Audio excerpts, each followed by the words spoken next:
आज 22 डिसेंबर राष्ट्रीय गणित दिवस आहे आणि या राष्ट्रीय गणित दिवसानिमित्त न्यू इंग्लिश स्कूल मेहमानगड या ठिकाणी आम्ही प्रयोगशाळेमध्ये गणित साहित्याचं प्रदर्शन मांडलेलं आहे।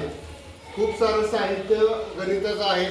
बेरीज, वजाबाकी, गुणाकार, भागाकार, अपूर्णांक, क्षेत्रफळ, परिमिती, शेकडेवारी, स्तंभालेख ह्या सर्व गणितातल्या संबंध ह्या साहित्याच्या सहाय्याने स्पष्ट होत असतात।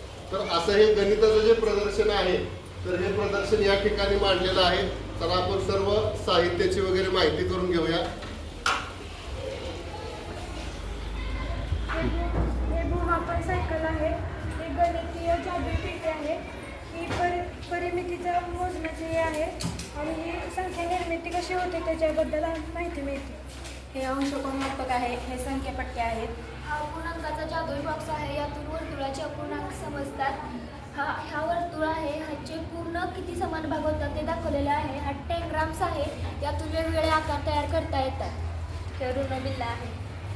हे 1 ते 100 अंक मोजण्यासाठी आहे आणि हे घड्याळ आहे।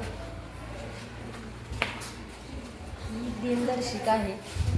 ही विस्तारित आहे। हा त्रिमितीय बॉक्स आहे, यामध्ये त्रिमितीय आकार 11 आहेत। ह्या बेरीज, वजाबाकी, गुणाकार, अपूर्णांक यांची बेरीज करण्यासाठी संख्या मालिका आहे। ही समीकरणीय वजन काटा आहे। त्यानंतर ह्या बिट्ट्या व संख्या वाचन वर्तुळे आहे। या कवड्या आहेत, ह्या घातली शक्ती आहे आणि हे अक्षरलेख आहे। हा स्तंभालेख आहे आणि हा टूक आहे। हा षटकोनी फासा आहे आणि ही माणिक माळ आहे।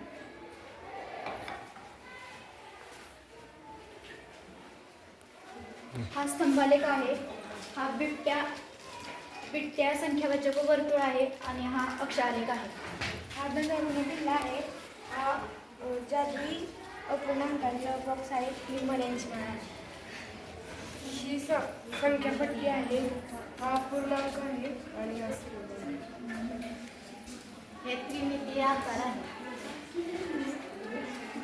हे घड्याळ आहे। हे भूमापन आहे। हे 2 वस्तूंमधील अंतर मोजण्यासाठी उपयुक्त साहित्य आहे।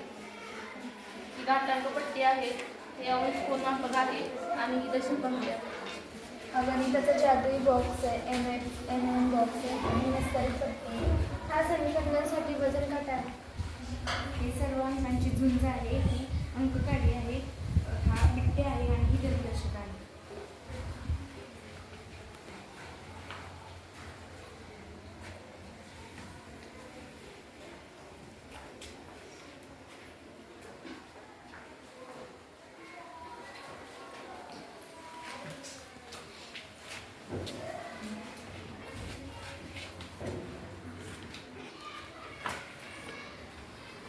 तर अशा पद्धतीनं गणित साहित्याचं जे प्रदर्शन आहे ते न्यू इंग्लिश स्कूल मेहमानगड या ठिकाणी मांडण्यात आलेलं आहे।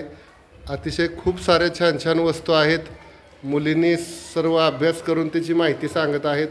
गणितातले सर्व संबंध यातून स्पष्ट होणार आहेत। धन्यवाद।